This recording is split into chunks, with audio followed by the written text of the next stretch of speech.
Baik, Bismillah. Assalamualaikum warahmatullahi wabarakatuh. Alhamdulillahirabbil alamin wa bihi nasta'inu ala umurid dunya waddin. Salatan wa salaman daimaini ala Rasulillahi Muhammadin wa ala alihi wa sahbihi wa man tabi'ahum bi ihsanin ila yaumiddin. Amma ba'd. Selamat pagi teman-teman semuanya. Yang saya hormati Al-Ustadz Dr. Muhammad Nurrahim Maksum, MPDI, selaku dosen pengampu mata kuliah dari pengembangan kurikulum yang saat ini hadir di tengah-tengah kita. Kita doakan semoga Allah selalu mudahkan urusan beliau, Allah selalu lapangkan dada beliau di dalam membimbing kita dan mengarahkan kita untuk menjadi lebih baik. Demikian teman-teman juga yang saya hormati dan selalu saya banggakan. Perkenankan kami dari kelompok yang beranggotakan 3 orang. Pertama ada saya sendiri, Muk Andin. Kemudian ada Bu Nur Setia Abu Bakar. Kemudian ada Mas Qaidul A'zam.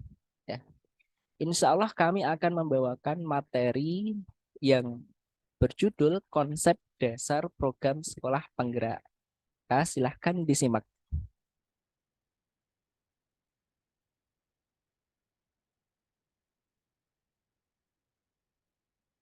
Baik, ya. eh, Jadi pembahasan yang akan kami sampaikan perlu kiranya kami batasi supaya arah pembahasan ini tidak melebar kemana-mana dan akan fokus pada substansi.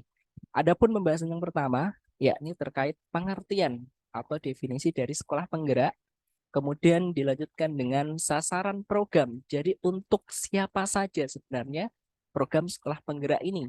Yang ketiga, tujuan program. Keempat, manfaat program. Dan terakhir, ruang lingkup program. Baik. Pembahasan pertama terkait pengertian, ya. Mahua sekolah penggerak. Apa sih sekolah penggerak itu? Gitu. Sekolah penggerak ini ya adalah program yang fokus pada pengembangan hasil belajar siswa secara holistik, secara menyeluruh dalam upaya mewujudkan profil pelajar Pancasila yang mencakup kompetensi literasi dan numerasi dan juga karakter. Tentu kalau dari pengertian ini sudah dapat diambil kesimpulan bahwa jadi sekolah penggerak ini program yang dicanangkan oleh pemerintah gitu. Adapun sasarannya kepada siapa saja? Nah, sasaran program ini ya ditujukan kepada pertama kepala sekolah, yang kedua adalah para pendidik atau guru. Nah, untuk tingkatan satuannya mulai dari pendidikan anak usia dini, kemudian sekolah dasar, kemudian sekolah menengah pertama dan yang setara dengannya, kemudian sekolah menengah ke atas dan setara dengannya, dan juga sekolah luar biasa di 34 provinsi, serta stakeholder pendidikan di tingkat daerah, beserta pengawas sekolah dan dinas pendidikan di daerah-daerah tersebut. Jadi begitu, ini adalah sasaran program kepada siapa. Jadi sekolah penggerak ini ditujukan begitu. Kemudian terkait tujuan program, ya, setiap program tentu memiliki tujuan, ya.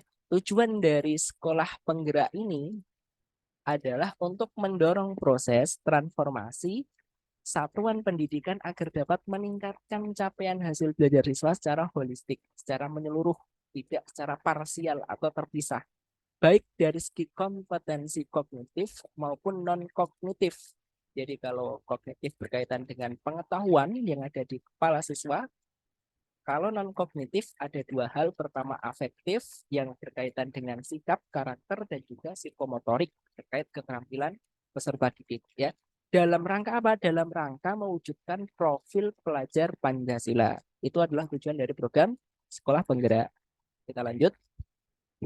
Nah, secara lebih spesifik, lebih mendetail begitu ya, program ini bertujuan untuk yang pertama, meningkatkan literasi, numerasi, dan karakter pada setiap peserta didik di Indonesia. Yang kedua, meningkatkan kapasitas kepala sekolah dan guru guna mendorong terciptanya pembelajaran yang berkualitas Jadi hari ini harus lebih baik dari kemarin dan esok harus lebih baik dari hari ini. Kemudian yang ketiga, memudahkan pendidik di dalam melakukan inovasi pembelajaran ya supaya para pendidik ini memiliki ide-ide dan gagasan yang berkaitan dengan pembelajaran sehingga pembelajaran ini lebih baik dari hari-hari sebelumnya. Sehingga peserta didik juga lebih nyaman dalam pembelajaran. Sehingga pembelajarannya lebih efektif, kurang lebih seperti itu.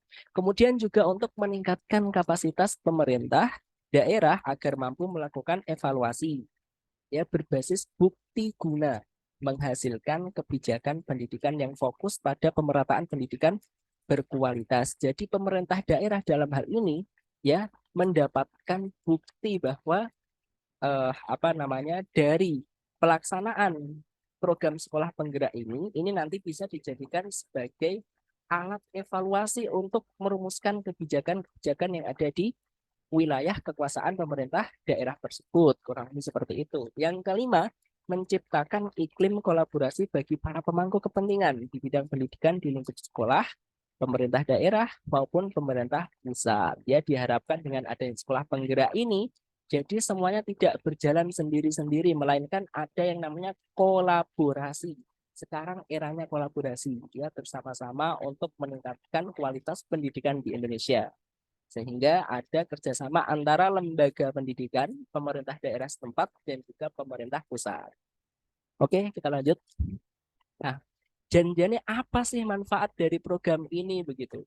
Nah, sebelum kita sampaikan secara lebih rinci, perlu diketahui bahwa yang mendapatkan manfaat dari program sekolah penggerak ini ya ada dua teman-teman. Pertama pemerintah daerah, yang kedua satuan pendidikan atau institusi pendidikannya. Oke, kita lebih rincikan. Manfaat program untuk pemerintah daerah. Pertama, jelas adanya sekolah penggerak pasti akan menunjang kualitas atau mutu pendidikan di daerahnya. Itu yang pertama. Yang kedua, meningkatkan kompetensi sumber daya manusia pendidikan di daerah. Baik ini untuk gurunya dan nanti juga akan berdampak pada para peserta didiknya. Yang ketiga, memberikan efek multiplier dari sekolah penggerak dan mempercepat peningkatan mutu pendidikan di daerah. Yang terakhir, menjaga atau menjadikan daerah rujukan praktik baik dalam pengembangan sekolah penggerak sehingga ya daerah ini terjaga gitu ya, terjaga dari kualitasnya sehingga dapat dijadikan rujukan atau dijadikan apa namanya eh, panutan gitu ya, teladan bagi sekolah-sekolah yang lainnya begitu.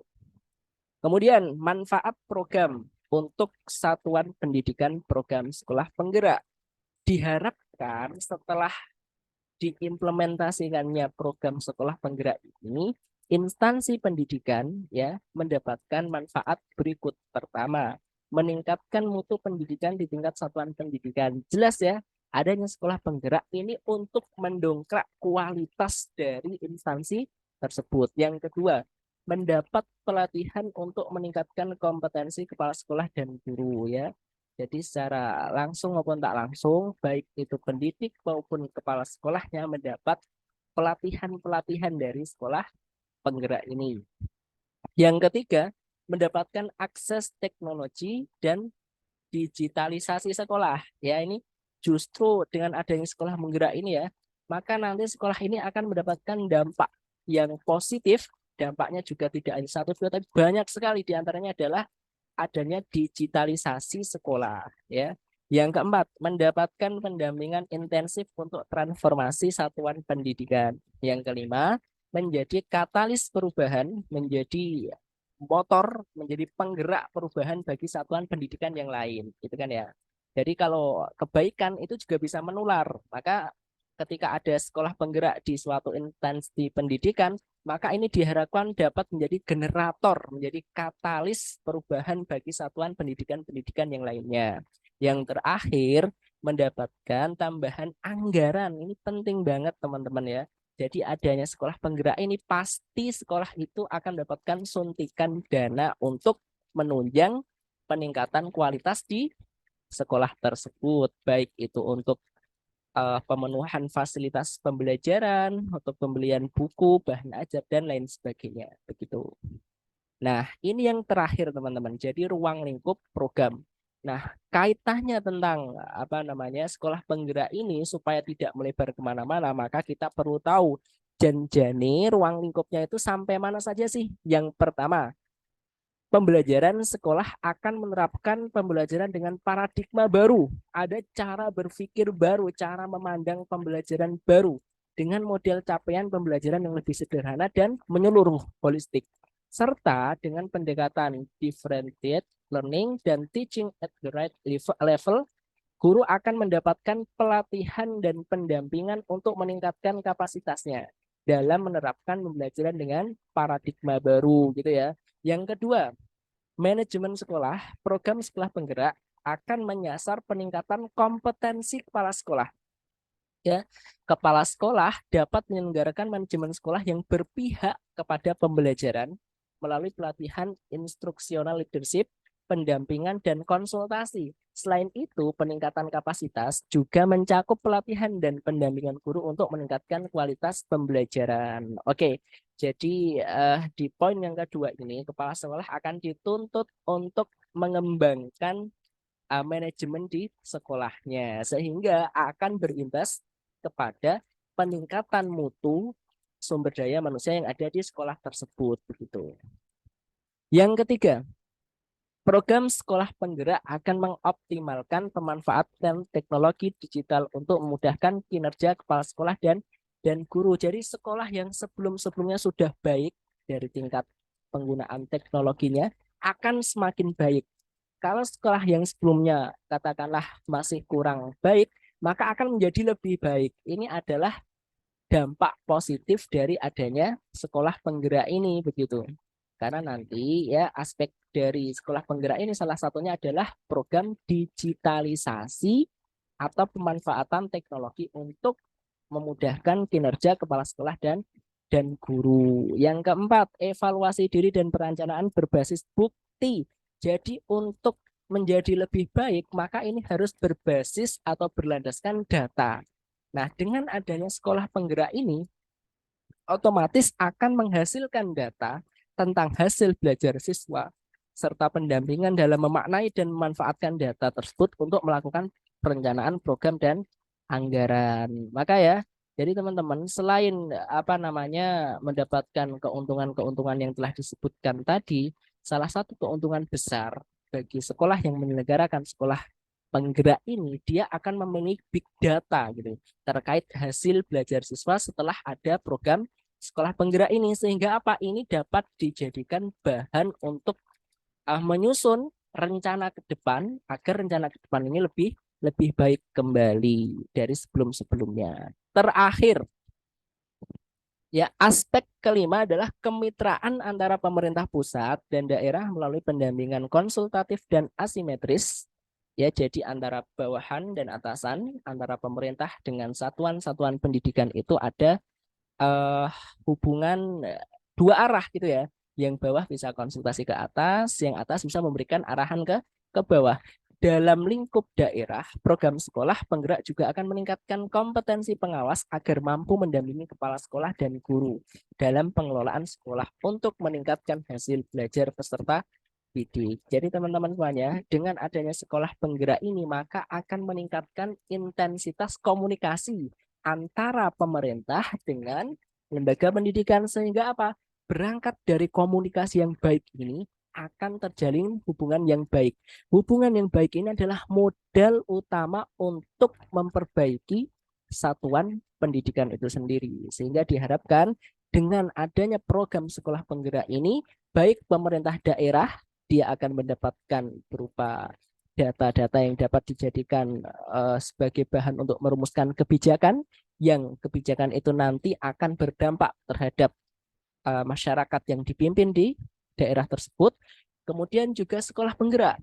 Dengan adanya sekolah penggerak ini ya, sekolah yang ditunjuk maka akan mendapatkan dampak-dampak positif. Di antaranya adalah mendapatkan komunikasi yang terjalin baik dengan pemerintah. Sehingga kalau ada apa-apa, selama komunikasi itu sudah baik, maka komunikasi itu akan menjadi kunci untuk menyelesaikan masalah-masalah yang dihadapi satuan pendidikan. Kurang lebih seperti itu. Syukron ala musyahadatikum. Terima kasih sudah menyaksikan presentasi kami.